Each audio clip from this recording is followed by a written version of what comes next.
Good morning बच्चों, कैसे हैं आप लोग। चलो तो आज हम लोग उसके आगे का चैप्टर कंटिन्यू कर रहे हैं। आज हम लोग करेंगे संधारित्र के आंकिक। तो आंकिक में हमने पहले ही बता रखा है कि आपको होमवर्क दे रखा गया है। आंकिक आपने ट्राई कर लिया होगा आई होप। और अब आप मेरे संग के संग फिर से स्टार्ट करेंगे और मैं पहला क्वेश्चन करने जा रहा हूं। और जैसे ही मैं पहला कर लूं उसके पहले आप ट्राई कर लो, अगर आपने पहले कर रखा है, या फिर आप अपने आंसर मैच करा लो। अगर आपका सही है तो आप करेक्ट लिखो और गलत है तो इनकरेक्ट लिखो कमेंट सेक्शन में। तो पहला क्वेश्चन एक लाइन का है, देखिए। एक गोलाकार संधारित्र की धारिता 1 पिकोफैरड है। सी दिया है 1 पिकोफैरड, 1 पिकोफैरड। और आपसे कह रहा है इसकी त्रिज्या ज्ञात कीजिए बेटा। आर ज्ञात करना है, बड़ा सिंपल फॉर्मूला है। हमारा चैप्टर में फॉर्मूला हमने गोलीय संधारित्र के लिए क्या पढ़ रखा है, C = 4 pi epsilon naught into R. अब यहां से आर ज्ञात करना है बेटा, तो आर का फॉर्मूला क्या हो जाएगा, R = C/4 pi epsilon not. तो C की वैल्यू कितनी दी है, 1 पिकोफैरड बेटा। तो पिकोफैरड माने 10⁻12 फैरड। और 1/4 पाई एप्सिलॉन नॉट की वैल्यू कितनी होती है, 9 × 10⁹। तो यहां से इसको सॉल्व करेंगे तो 9 × 10⁻³ बचेगा। और 10⁻³ को ये तो आया मीटर में, और इसको मिलीमीटर में लिख सकते हो, तो 9 मिलीमीटर बेटा। ये इसका रेडियस हो गया। तो पहले का आंसर अगर आपका सही हो तो आप करेक्ट लिखें और गलत हो तो इनकरेक्ट लिखें। ऐसा ये क्वेश्चन वैसे गलत नहीं होना चाहिए। फिर इसके बाद नेक्स्ट क्वेश्चन देखिए, आप इसको नोट कर लिए। फिर इसके बाद नेक्स्ट क्वेश्चन देखें, उसमें है एक समांतर प्लेट संधारित्र की प्लेटों का क्षेत्रफल 100 सेंटीमीटर स्क्वायर है बेटा। A = 100 centimetre square. तो इसको मीटर में तुरंत कन्वर्ट कर लो। 1 सेंटीमीटर में कितने मीटर, तो 100 मीटर। तो 10⁻² मीटर। लेकिन इसका स्क्वायर है सेंटीमीटर का, तो यहां भी स्क्वायर कर दिया। तो 100 × 10⁻⁴ मीटर स्क्वायर। ये तो है इसका एरिया। फिर इसमें कह रहा है कि दोनों प्लेटों के मध्य की तीव्रता 100 न्यूटन पर कूलाम है। तो वैद्युत क्षेत्र की तीव्रता कितनी दी है बेटा, 100 न्यूटन पर कूलाम दी हुई है। तो आपसे क्या पूछ रहा है, प्रत्येक प्लेट पर आवेश ज्ञात करना है। आवेश ज्ञात करना है, इसका मतलब Q ज्ञात करना है। तो हम लोग जानते हैं वैद्युत क्षेत्र का फॉर्मूला σ/ε0 होता है बेटा। अब सिग्मा इक्वल्स Q/A लिख दीजिए। Sigma equals Q/A × ε0E। तो अपन को चाहिए Q, तो Q को एक तरफ करो, बाकी सबको एक तरफ भेजो, तो E/A⁴। E की वैल्यू कितनी है बेटा, 100। एरिया कितना दिया है, 100 × 10⁻⁴। ε0 कितना होगा, 8.85 × 10⁻12। अब इसी को सॉल्व कर लीजिए, तो 10⁻+4 हुआ और 10⁻⁴। तो ये अपने आप ही कैंसिल आउट हो गए। 8.85 × 10⁻12 कूलाम इस पे आवेश आ गया प्लेट पर। तो एक प्लेट अगर धनात्मक है, ये ऐसे होगा, इस पर प्लस आवेश होगा और इस पर माइनस आवेश होगा। तो इस पर प्लस इतना Q होगा प्रथम प्लेट पर, और द्वितीय प्लेट पर माइनस इंटू इतना Q होगा। तो इसको आप देख लीजिएगा, आपका आंसर मैच किया है तो आप करेक्ट लिखें, और नहीं मैच किया तो इनकरेक्ट लिखें। और जिन्होंने ट्राई नहीं कर रखा वो संग के संग ट्राई कर सकते हैं। जैसे मेरे करने से पहले ट्राई करें, वीडियो पॉज करें, करने से पहले ट्राई करें। आंसर गलत आए इनकरेक्ट लिखें। क्यों गलत आया, फॉर्मूला एप्लीकेशन के कारण या फिर कैलकुलेशन के कारण, तो वो आप रीजन जरूर लिखें। अगर बार बार आपसे कैलकुलेशन में प्रॉब्लम हो रही है तो इसका मतलब है कि आपको कैलकुलेशन थोड़ा ध्यान से करके तब आपको सॉल्व करना चाहिए न्यूमेरिकल। तो ये आपको ध्यान रखना है। तो इसके बाद नेक्स्ट न्यूमेरिकल देखो बेटा। ये तो इजी फॉर्मूला बेस्ड न्यूमेरिकल थे। अब इसके बाद का नेक्स्ट न्यूमेरिकल देखिए। किसी समांतर प्लेट संधारित्र को निश्चित विभवांतर पर रखा जाता है। ये कोई समांतर प्लेट संधारित्र है बेटा, इसको निश्चित विभवांतर पर रखा जाता है।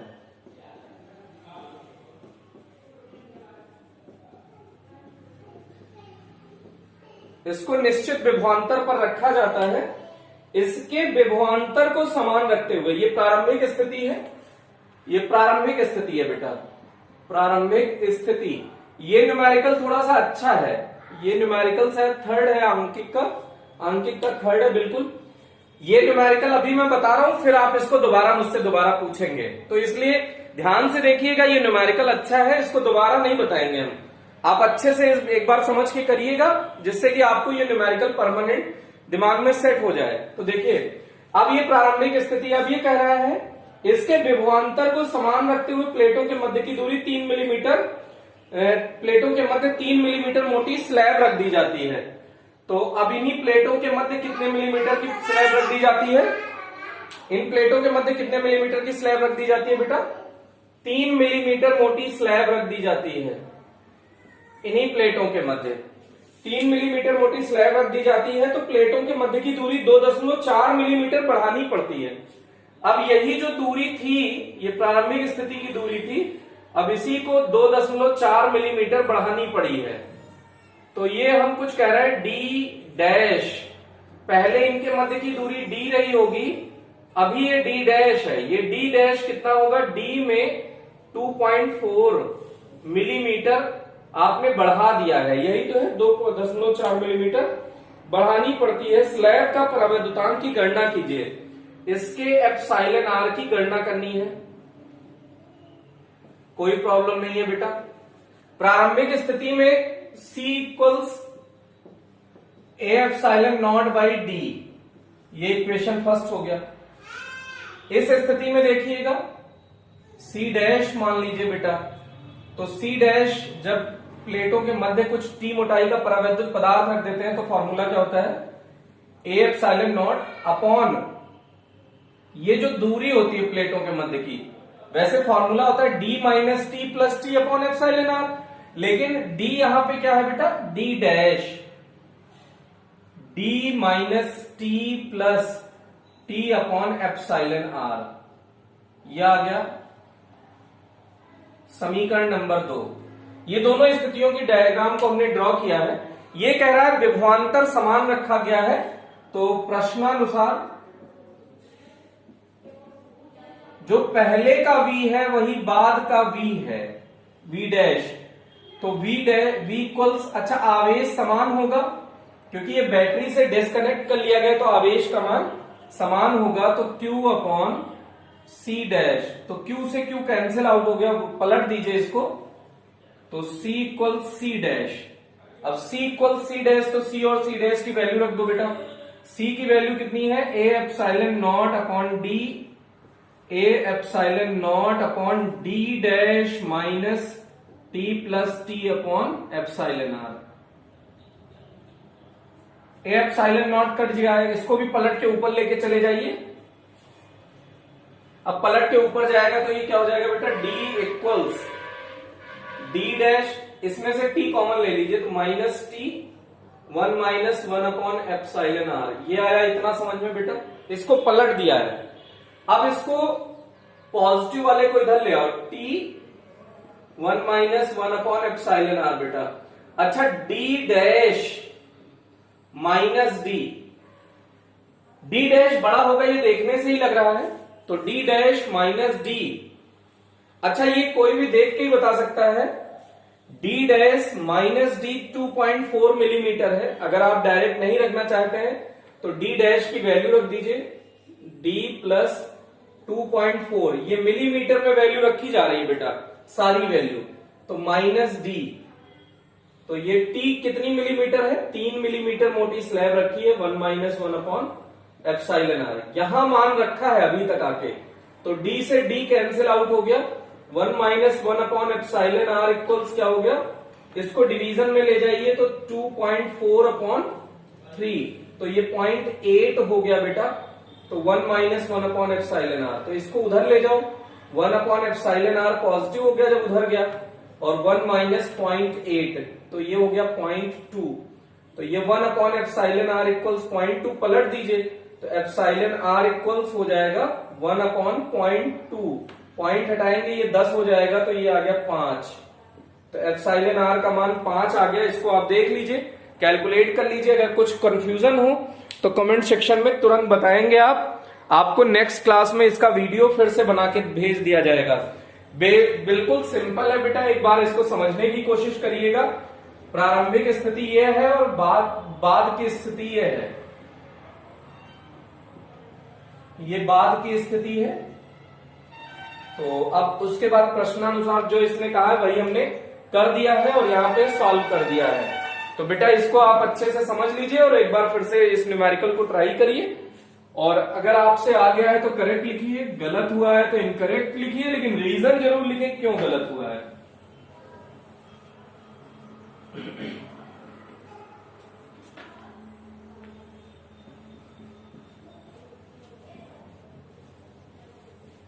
इसके बाद नेक्स्ट क्वेश्चन आप ट्राई कर चुके होंगे तो ठीक है, नहीं ट्राई किया हो तो वीडियो पॉज करो, तुरंत ट्राई करो और आंसर बताओ बेटा फास्ट। अब इसके बाद देखिए नेक्स्ट क्वेश्चन क्या कह रहा है, बड़ा सिंपल है। दो संधारित्र की धारिताएं 2 माइक्रोफैरड और 4 माइक्रोफैरड है।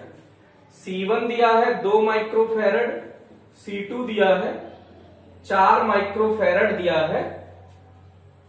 जब इनको श्रेणी क्रम तथा समांतर क्रम में जोड़ा जाता है तो इनकी तुल्य धारिताओं की तुलना करना, तुलना मतलब अनुपात निकाल लो। तो श्रेणी क्रम में जोड़ो तो C series C1 C2 upon C1 plus C2, तो 2 इंटू 4 अपॉन 2 प्लस 4, 8/6, 4/3। CP निकाल लो, पैरेलल में C1 प्लस C2 हो जाएगा तो 2 प्लस 4, सीधे माइक्रो में ही रख रहे हैं बेटा। 6 माइक्रोफैरड ये हो गया और ये भी माइक्रोफैरड हो गया। अनुपात मतलब तुलना करनी है तो CS अपॉन CP निकाल लीजिए, तो 4/3 अपॉन बड़ा वाला बनाइए निशान, ये 6/1 कर लीजिए। सबसे नीचे वाला सबसे ऊपर, बीच वाला बीच वाले से गुणा हो जाएगा। 6 इंटू 3, 2 से काट दीजिए, 2/9। ये आ गया आंसर बेटा। तो CS और CP का अनुपात क्या होगा, 2/9। तो ये तो आपका करेक्ट ही होगा। इसके बाद नेक्स्ट न्यूमेरिकल देखें बेटा, करेक्ट हो तो चाहे इतना इजी है चाहे कितना भी इजी है, आप जरूर उस कमेंट सेक्शन में अपना आंसर लिखें कि आपका करेक्ट है। बहुत कम बच्चे ट्राई करते हैं बेटा, ये बड़ी अफसोस की बात है। हम लोग इतने प्रॉब्लम, इतनी मेहनत से वीडियो बनाते हैं और आप इतना लापरवाही से पढ़ाई कर रहे हैं जिसकी कोई सीमा नहीं है। आप एकदम बेटा थोड़ा सीरियस हो जाओ। ये चांस बहुत बेहतरीन चांस है आपके लाइफ में, इतना बेहतर चांस मिला है कि आप बहुत बढ़िया कर सकते हैं और बहुत ज्यादा किसी भी सब्जेक्ट में इंप्रूवमेंट ला सकते हैं। तो आप रोना धोना बंद करके बहुत अच्छे से पढ़ाई करने की कोशिश करें बेटा। नेक्स्ट न्यूमेरिकल है, थोड़ा सा बड़ा है। 2 आवेशित धातु के गोलों की त्रिज्याएं, 2 आवेशित धातु के गोलों की त्रिज्याएं हैं। ये R1 मान लीजिए, तो R1 0.05 कह रहा है, 0.5 मीटर, और R2 इसका 2 गुना है, R2 है 0.1 मीटर। ये इसने बताया है। प्रत्येक गोले पर 75 माइक्रोकूलम आवेश है। Q1 equal 75 microcoulomb, Q2 equal 75 microcoulomb. इन गोलों को पतले तार द्वारा जोड़ने पर उभयनिष्ठ विभव ज्ञात करो और आवेश प्रवाह की दर ज्ञात करो। दर नहीं ज्ञात करना, आवेश प्रवाह की मात्रा ज्ञात करना है। तो अभी संयोजन से पूर्व देख लीजिए। संयोजन, जब संयोजन के पहले की सीन ये है, संयोजित कर दोगे एक पतले चालक तार से। ये R1 त्रिज्या है बेटा और ये R2 त्रिज्या है। जो R1 है ये R2 का आधा है। ये रिलेशन दिख रहा होगा। अच्छा, V इक्वल्स होता है KQ अपॉन R। तो अगर त्रिज्या ज्यादा है तो विभव कम होगा, तो त्रिज्या ज्यादा है तो विभव कम होगा। तो ये निम्न विभव पर है, ये उच्च विभव पर है। ये बात समझ में आ गई होगी सर। अगर आवेश ऋणात्मक होता तो उल्टा रिजल्ट आता बेटा। तो अब ये देख लीजिए, अभी उभयनिष्ठ विभव क्या हो जाता है, संयोजन के पश्चात हमको डायरेक्ट, हमें फॉर्मूला हमने याद कर रखा है, तो अब हम फॉर्मूला डायरेक्ट लगा देंगे संयोजन के पश्चात वाला। तो संयोजन के पश्चात क्या फॉर्मूला होता है उभयनिष्ठ विभव का, V equals C1 V1 plus C2 V2 upon C1 plus C2। अच्छा, C1 V1 की जगह Q1 लिख सकते हो। Q1 और C2 V2 की जगह Q2 लिख सकते हो, C1 प्लस C2। एक्चुअल में Q1 प्लस Q2 की वैल्यू पता है इसलिए ऐसा किया हमने। Q1 का मान कितना है 75 प्लस 75 माइक्रो कूलाम है, तो चाहो तो यहां 10⁻⁻6 आप अलग से लिख सकते हो। C1 प्लस C2, C1 का वैल्यू कैसे निकालोगे 4πε0 R1, तो 4πε0 R1 प्लस 4πε0 R2, तो 4πε0 कॉमन ले लिया तो R1 प्लस R2, तो ऊपर कितना हो गया बेटा 150 10⁻⁻6 1/4πε0 की वैल्यू डायरेक्ट रख दो, 9 गुणा 10⁹9, 9 गुणा 10⁹9। अब नीचे बचा R1 प्लस R2, R1 की वैल्यू कितनी है, R1 और R2 की वैल्यू ऐसे इस फॉर्म में लिखो तो ज्यादा बेहतर होगा। R1 के प्लेस पे R2/2 लिख सकते हो और प्लस R2, तो R2 वही है, तो ये 3/2 हो जाएगा। 150 गुणा 9 गुणा 10⁻³ बचा यहां पे, अपॉन में 3/2 R2, तो 3R2 तो बचा, 2 ऊपर चला जाएगा। अब यहां वैल्यू सब्स्टिट्यूट कर दो, 3 से कट कर दो, ये अभी 50 दूनी 100 हो गया, तो 9 गुणा 10⁵5 हुआ बेटा। और R2 की वैल्यू कितनी है 0.1, पॉइंट हटाओगे ऊपर 10 हो जाएगा, तो 9 गुणा 10⁶ वोल्ट। 9 गुणा 10⁶ की जगह 9 मेगा वोल्ट भी लिख सकते हो। ये उभयनिष्ठ विभव हो गया। आवेश प्रवाह की मात्रा आपसे पूछी है, तो इस पर मान लो आवेश उपस्थित Q डैश होगा Q1 डैश, और इस पर हो जाएगा Q2 डैश, तो Q1 डैश इक्वल्स क्या हो जाएगा C1V, उभयनिष्ठ विभव, तो C1 equals 4πε0 R1 into V। 4πε0 की वैल्यू 1/9 गुणा 10⁹9, R1 की वैल्यू कितनी है 0.5 इंटू V की वैल्यू उभयनिष्ठ विभव कितना आया है 9 गुणा 10⁶। अब 9 से ये 9 कैंसिल आउट हो गया, दशमलव हटाओगे नीचे 2 जीरो आ जाएगा। 10⁻11 ऊपर जाएगा बेटा, 10⁻−11 प्लस 6, 10⁻5, 5 गुणा 10⁻−5। 10 से गुणा 10 से भाग कर दो, तो 10 से गुणा करोगे 50 और 10 से भाग करोगे तो 10⁻−6, 10⁻−6 कूलाम है, तो 50 माइक्रो कूलाम लिख सकते हो इस पर उपस्थित आवेश। ऐसे Q2 डैश आप निकाल सकते हो C2V 4πε0 R2 इंटू V। 4πε0 की वैल्यू हो गई 9 गुणा 10⁹9, R2 की वैल्यू कितनी है बेटा 0.1 इंटू V की वैल्यू कितनी है 9 गुणा 10⁶। 9 से 9 कैंसिल आउट हो गया, दशमलव हटाओगे नीचे आएगा 10, ये हुआ 10⁻10, ऊपर जाएगा 10⁻−10 हो जाएगा, तो यहां 10⁻−4 बचा 1 इंटू, तो 100 से गुणा कर दो, 100 से भाग कर दो, तो 100 इंटू 10⁻6, तो 100 माइक्रो कूलाम हो गया Q2 डैश की वैल्यू। अब देख सकते हो पहले Q1 था फिर Q1 डैश हो गया, तो एक अगर इसे A मान लो, इसे B मान लो, तो ये A हो जाएगा, ये B हो जाएगा। A के आवेश प्रवाह की मात्रा, A के आवेश प्रवाह की मात्रा कुछ कैपिटल Q मान लो, Q1 मान लो।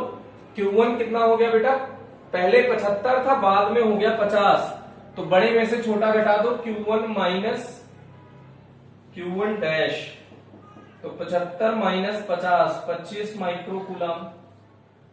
B के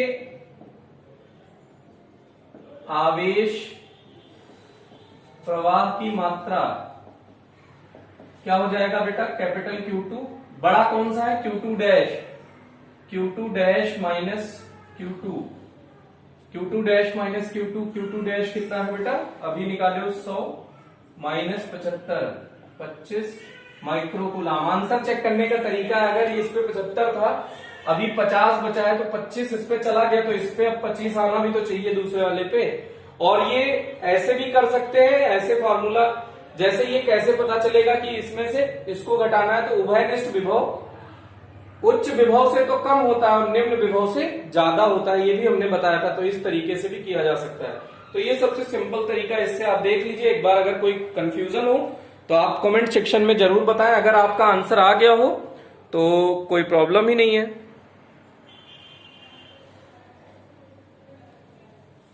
तो आपने ये सॉल्व कर लिया होगा आई थिंक। तो इसके बाद नेक्स्ट न्यूमेरिकल देखें बेटा।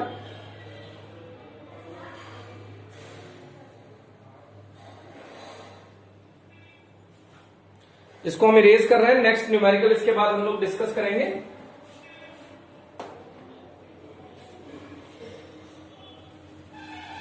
सीधा अगर डेरिवेशन आपको ध्यान है तो सीधा डेरिवेशन, ये फॉर्मूला बेस्ड न्यूमेरिकल है।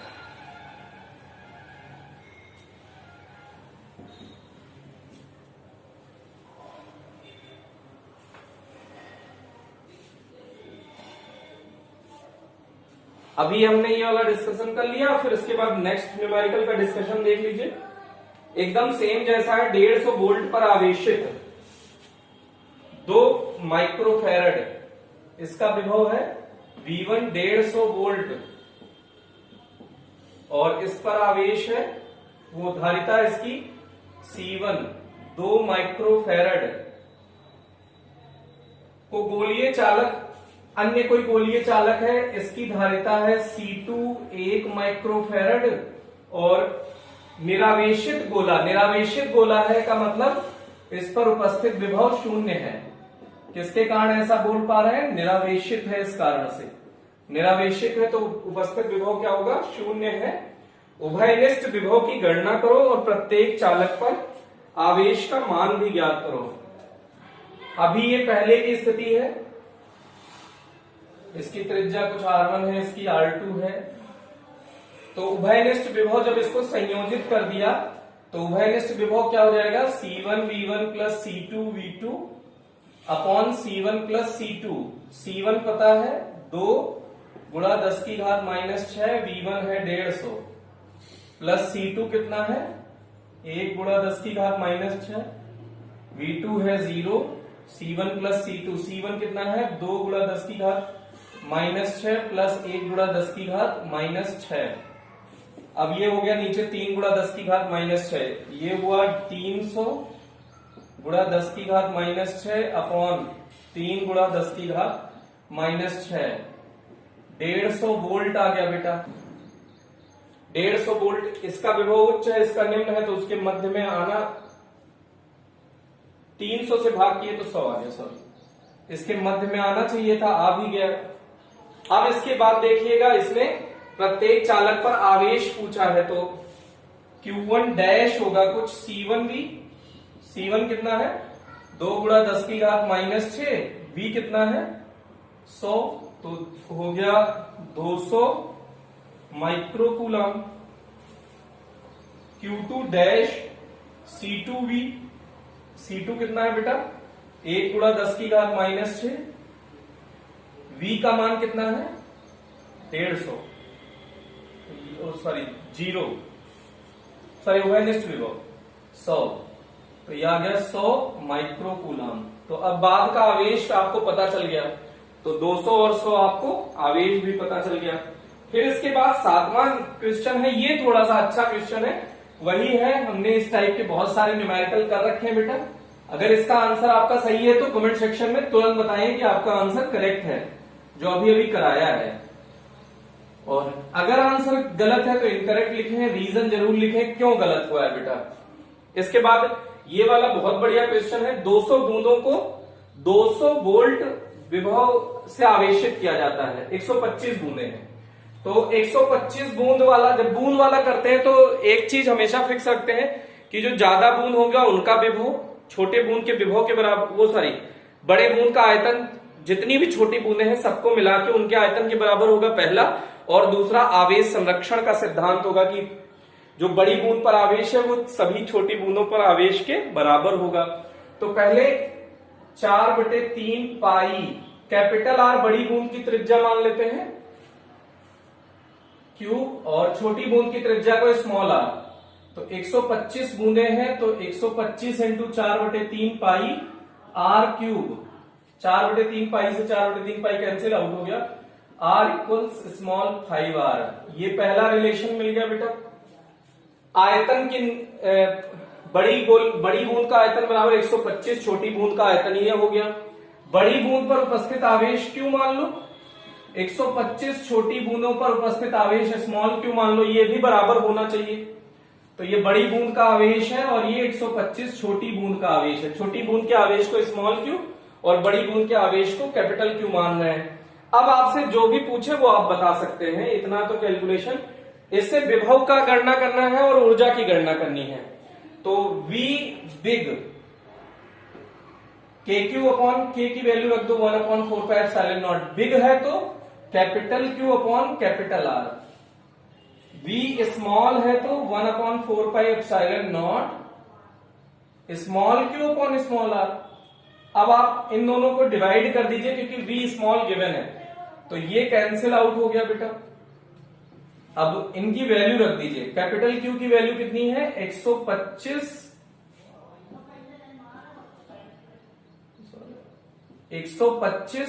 स्मॉल क्यू, कैपिटल आर की वैल्यू है 5r इंटू सबसे नीचे वाला पलट के ऊपर चला जाएगा, तो आर क्यू ये कैंसिल आउट हो गया, यह आया 25। अब V big equals 25 V small छोटी बूंद पर विभव 200 वोल्ट दिया हुआ है बेटा, 200 वोल्ट दिया हुआ है। तो 25 इंटू 200, तो 25 दूना 50 और 2 जीरो और, तो 5000 वोल्ट हो गया बड़ी बूंद का विभव। V बिग आपको पता चल गया 5000 वोल्ट। अब इसी को अगर आप आगे सॉल्व करें, ऊर्जा पूछी है, ऊर्जा आप ज्ञात कर सकते हो। यहां पे थोड़ा सा हम इरेज कर रहे हैं। बड़ी बूंद की ऊर्जा और छोटी बूंद की ऊर्जा का अनुपात ले लो। बड़ी बूंद की ऊर्जा U बिग हाफ CV² से आप कर सकते हो, क्योंकि वोल्टेज दोनों का पता है, धारिता त्रिज्या पता है, तो धारिता भी पता चल जाएगी। तो U big half C big V big square.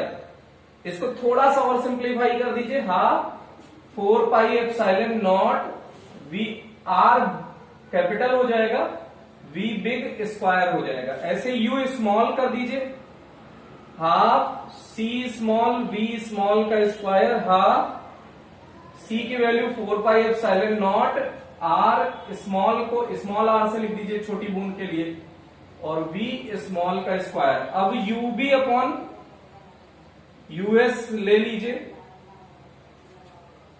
Divide कर दीजिए इन दोनों को, तो half into 4πε0 R VB square upon half into 4πε0 R V small square. ये वाला पोर्शन कैंसिल आउट हो गया। कैपिटल R की जगह कितना लिख दोगे बेटा 5 स्मॉल r। V बिग की जगह कितना लिख दोगे, बड़ी बूंद का विभव कितना निकाले हो 5000 इंटू 5000, क्योंकि स्क्वायर है बेटा, स्मॉल r रहने दीजिए। और V स्मॉल आपको कितना दिया था 200, V स्मॉल कितना दिया था 200, उसका भी स्क्वायर है, तो 200 इंटू 200। ये r से r कैंसिल आउट हो गया। अब ये हो गया 1 0 2 0 3 0 4 0, 1 2 3 4 0 कैंसिल आउट हो गया। अब यहां पे क्या हो गया 5 का गुणा कर दिए, 55 25 पंचे 125, और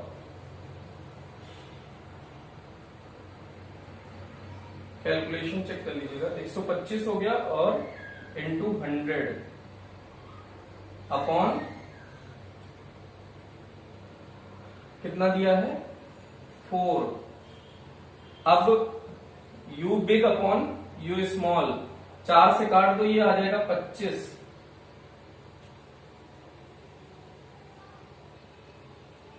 you big upon you small 125 into कुछ कैलकुलेशन एरर हुई है क्या?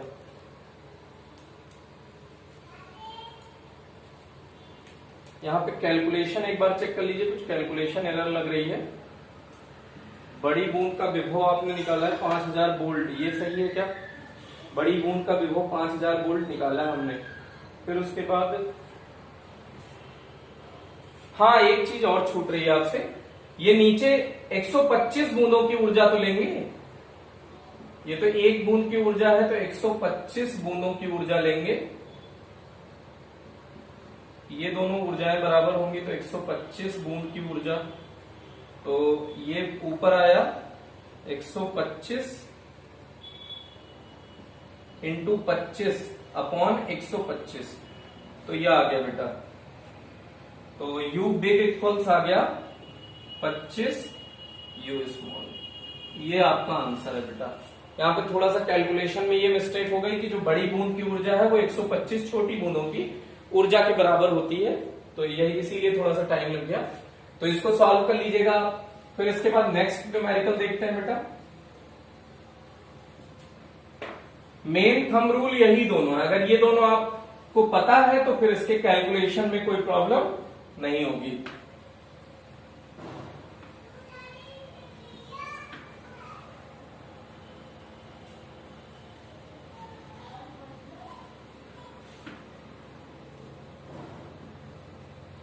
इसके बाद नेक्स्ट देख लीजिएगा बेटा, ये हमने 8वां करा दिया है, 9वां करा दिया है, अगर कोई डाउट होगा दोबारा भी पूछ सकते हैं।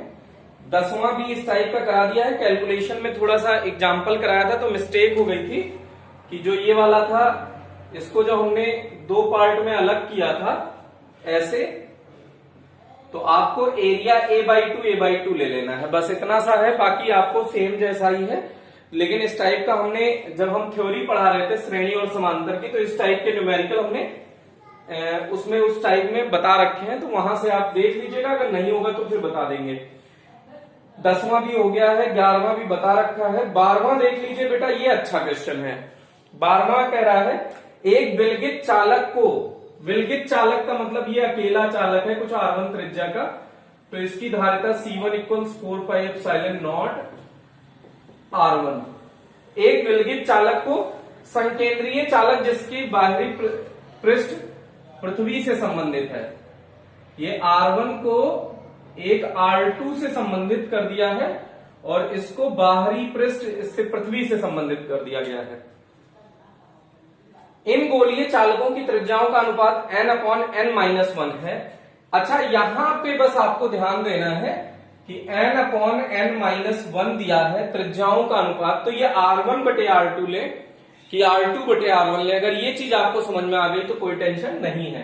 अब R2 बड़ा है, R1 छोटा है, तो यहां n बड़ा है, n-1 छोटा है, क्योंकि जो जितना भी है उसमें से कुछ घट रहा है। तो ये बेटा बड़ा बटे छोटा, बड़ा कितना है R2, छोटा कितना है R1, तो ये R2/R1 गिवन है। ये ध्यान देना है आपको। ढक दिया जाता है तो त्रिज्याओं का अनुपात इतना है। सिद्ध कीजिए कि समायोजन की में संयोजन की गोलीय चालक की धारिता जो है n गुना बढ़ जाएगी।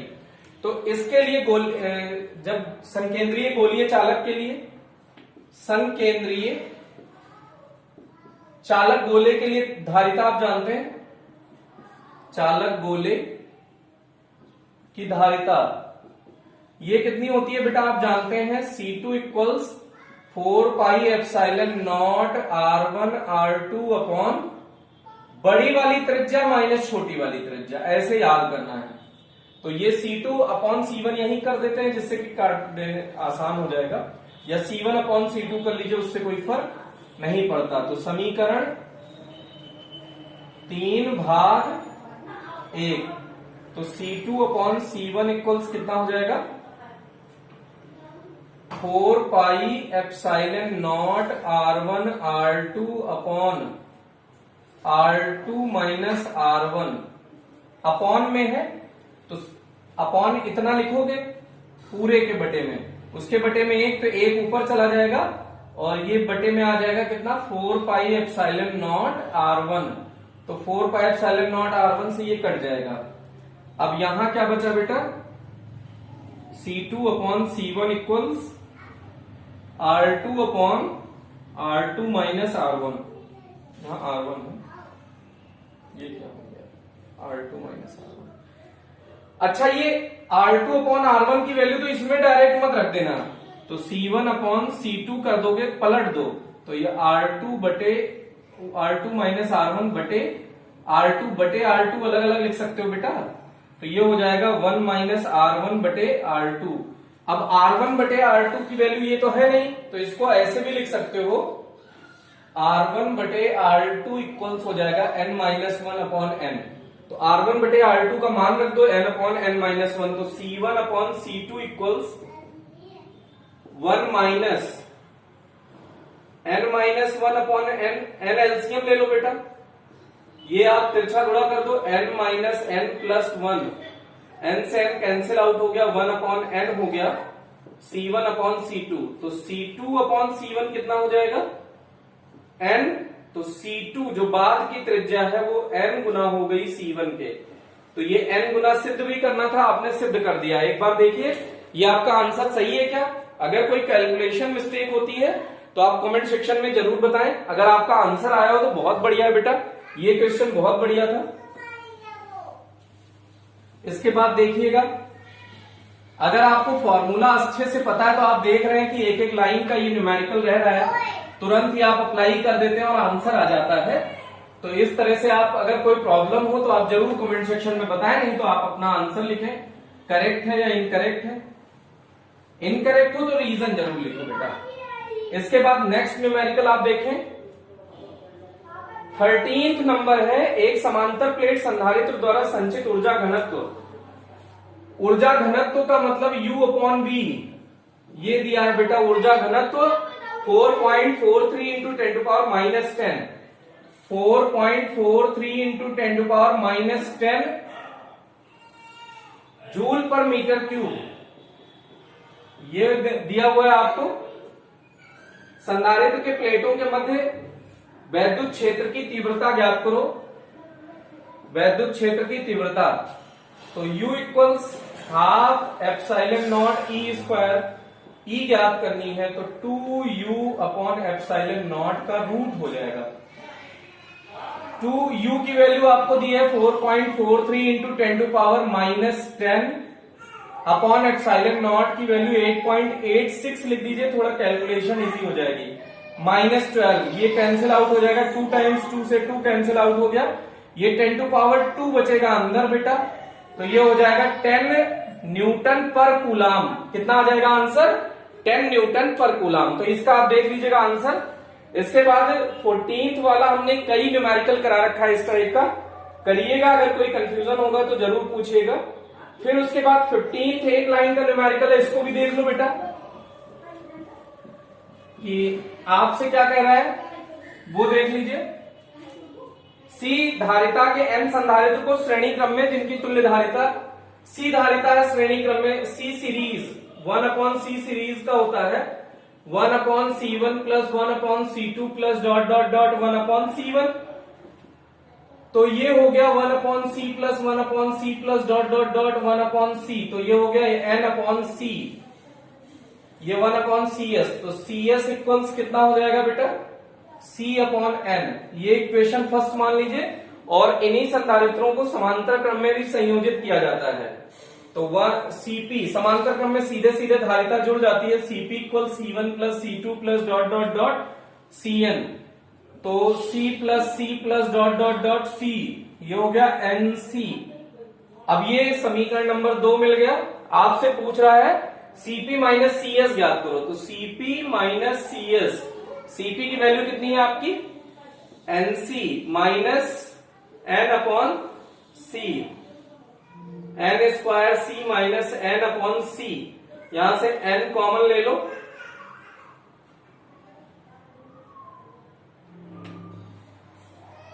तो इसको ऐसे भी Cp माइनस CS पूछा है, तो आपसे पूछ रहा है अगर n कॉमन किस फॉर्म में पूछ रहा है, आंसर देखिए सिद्ध करना है बेटा ये वाला। तो पूछ रहा है सी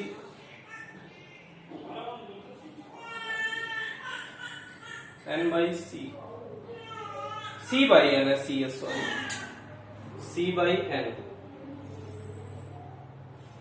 सी बाई एन, एन एलसीएम हो गया,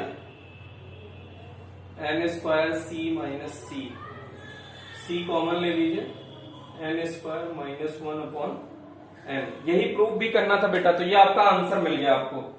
फिर इसके बाद देखिएगा एक लास्ट न्यूमेरिकल इसमें है, वो भी एक ही लाइन का है, आप इसको भी सॉल्व कर लीजिए। नेक्स्ट न्यूमेरिकल देखिए, कह रहा है कि यदि समांतर प्लेट संधारित्र की में जो प्रयुक्त संधारित्र है, ये समांतर प्लेट संधारित्र है लेकिन दो चालक गोले हैं, गोलीय प्लेट है बेटा, उनको एक दूसरे के सामने रखा तो भी समांतर प्लेट ही तो होगा। तो इनके बीच की दूरी कितनी दी है, इनके बीच की दूरी 10 सेंटीमीटर है और इनकी त्रिज्या भी 10 सेंटीमीटर है। ये 10 सेंटीमीटर है और इनकी त्रिज्या भी 10 सेंटीमीटर है। तो आपसे पूछा है संधारित्र की धारिता ज्ञात करो, जब बीच में हवा है, धारिता ज्ञात करो, C equals A epsilon nought by D, A की जगह पे pi R square epsilon not upon D लिख सकते हो, 3.14, आर की वैल्यू है 10 गुणा 10 की घात माइनस 2, 10 गुणा 10 की घात माइनस 2, एप्सिलॉन नॉट की value 8.85 10 to power minus 12 upon 10 गुणा 10 की घात माइनस 2। ये कैंसिल आउट हो गया बेटा, 3.14 गुणा 8.85 गुणा में 10, यहां पे 10 की घात माइनस 1, 10 की घात माइनस 12, तो 10 की घात माइनस 13, इसको लगभग 9 मान लीजिए, तो 9 से गुणा कर दीजिए, 9 चौक 36, 3 9 त्रिक 9 एकम 9 और 9 3 12 के 2 1, 9 3 27 1 28, 2 अंक के बाद दशमलव लगा दीजिए, गुणा 10 की घात माइनस 13, 10 से गुणा 10 से भाग कर दीजिए। अच्छा ये 9 नहीं था तो इसको 2.7 के करीब कुछ लिख दीजिए, तो 2.7, 10 से भाग किया था, 10 से गुणा भी करेंगे, 10 की घात माइनस 12, तो ये आ गया 2.7 पीको फैरड। कितना आ गया आंसर बेटा, 2.7 पीको फैरड। ये इसकी धारिता आ गई। तो एक बार देख लीजिए, इसके साथ ये अंक खत्म होता है। अब नेक्स्ट लेक्चर में अति लघुत्तरात्मक और लघुत्तरात्मक का डिस्कशन किया जाएगा, तो आप उसको ट्राई कर लीजिएगा। फिर उसके बाद हम लोग अगले टर्न पे मिलते हैं। थैंक यू, आज के लिए इतना ही।